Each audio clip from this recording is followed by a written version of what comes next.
우리나라의 태양광 자원이 풍부한가? 또는 설치 면적이 있나?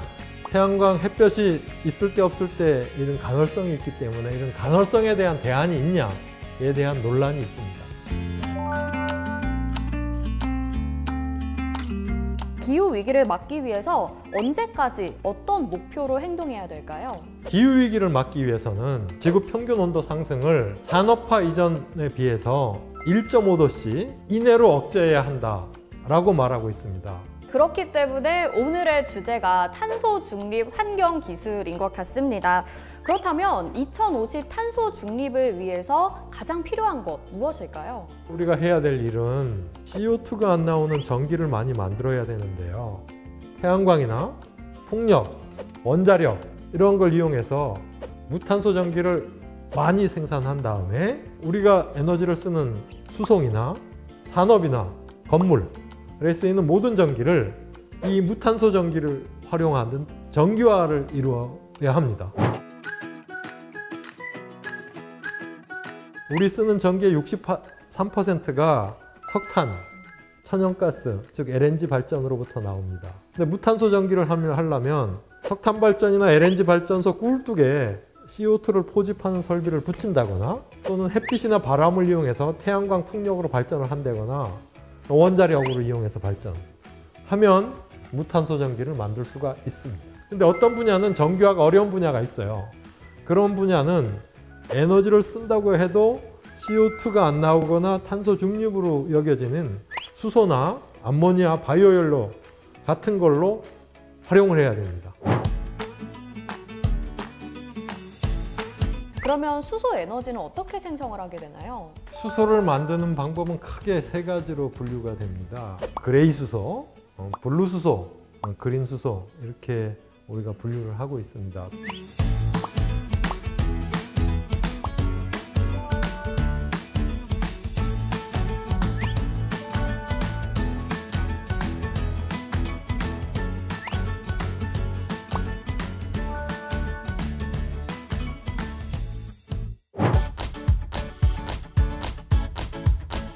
원장님, 그런데요, 이 무탄소 에너지를 다량 생산하는 기술 개발이나 설비만큼이나 중요한 게 또 있다면서요? 예, 그렇습니다. 근데 열 분야는 다 화석연료를 통해서만 열이 생산돼요.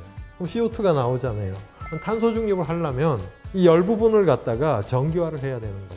열 부분의 전기화가 어느 분야에 쓰이는 거냐? 수송 분야. 가솔린, 디젤 쓰지 말고 전기, 자동차 또는 수소 연료전지차, 이게 이제 수송 분야의 전기화가 되고 있고요.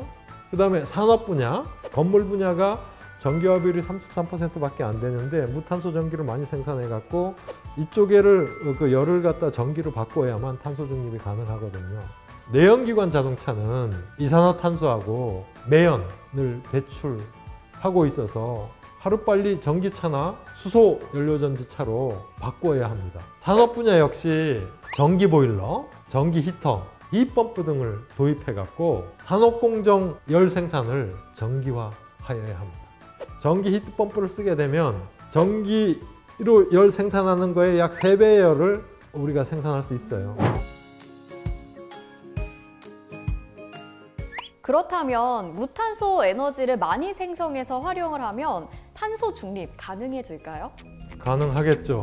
근데 무탄소 에너지를 무한정 만들려면 돈이 많이 듭니다. 에너지 효율을 굉장히 높이게 되면 에너지 수요 자체가 줄어들어요. 그러면 무탄소 에너지 만드는 비용이 줄어들면서도 탄소 중립이 가능합니다. 에너지 효율이라고 한다면 그 가전제품에 붙어있는 스티커 속에 있는 그 에너지 효율을 말씀하시는 걸까요? 예, 가전제품에 붙어 있는 거는 전기요금 절약과 동시에 인류의 탄소 중립, 기후위기 극복에도 기여를 하고 있는 거죠. 우리가 에너지를 많이 소모하는 분야가 산업, 건물 분야입니다. 근데 이제 산업이나 이런 분야는 굉장히 많은 그 에너지를 쓰는 기기들이 있어요. 그걸 일일이 하나하나 다 고효화하는 거는 필요하고요. 모든 분야에 공통적으로 쓰일 수 있는 게 에너지 빅데이터를 활용한 에너지 수요 관리 기술이라는 게 있습니다.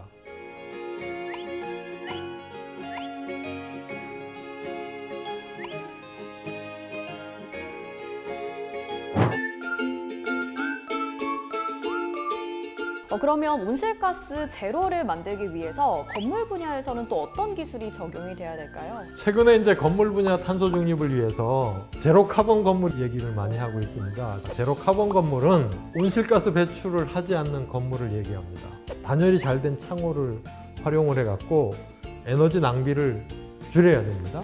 그리고 건물에다가 태양광 패널을 많이 설치를 하고 또 땅을 파서 지열을 활용해서 건물에 씀으로써 건물 자체가 에너지를 생산하고요. 그럼 내가 만든 에너지를 무탄소로 그 자체로 이제 만들어서 건물이 쓰게 되니까 제로 카본 건물이 될 수 있는 거죠. 아직까지 탄소 중립에 많은 과제들이 남아있는 것 같습니다. 어떤 것들이 있을까요? 시멘트는 석회석에 붙어있는 CO2를 떼어내야만 시멘트를 만들 수가 있어요. 이 CO2는 포집해갖고 저장하거나 또는 다른 물질로 전환해야만 탄소 중립이 가능해집니다. 탄소를 포집하고 이송해서 저장하는 전체 비용 중에 약 70%가 포집에 쓰입니다. 그래서 저비용 포집 기술은 계속적으로 개발이 돼야 되고요. CO2를 많이 저장할 수 있는 저장소를 찾는 거, 이것도 큰 역할이 되겠고요. 네, 원장님 오늘 정말 많은 이야기 들려주셨습니다.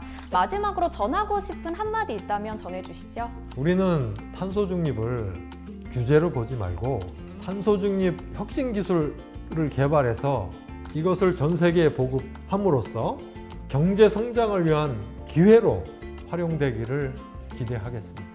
네, 감사합니다. 저희는 다음 시간에도 유익한 ESG 정보로 다시 돌아오도록 하겠습니다. 감사합니다.